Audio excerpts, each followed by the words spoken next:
Lars Pacheco at Clyde Vives inanunsyo ang kanilang hiwalayan. Opisyal nang hiwalay sina Lars Pacheco at Clyde Vives matapos ang 7 taon na relasyon.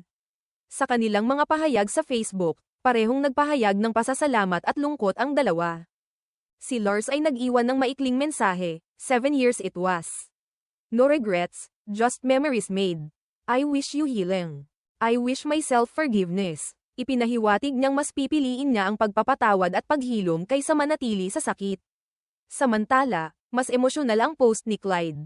Inalala niya ang kanilang love story at pinasalamatan si Lars sa lahat, ngunit ibinahagi rin ang hinanakit na iniwan siya nang hindi man lang nakapag-usap ng harapan.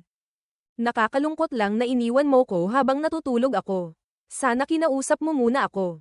Maraming netizens ang nalungkot sa balitang ito dahil kilala silang matatag na couple sa social media.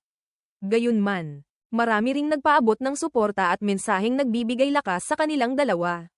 Ang kanilang paghihiwalay ay paalala na kahit matagal at matatag ang isang relasyon, maaari pa rin itong magtapos.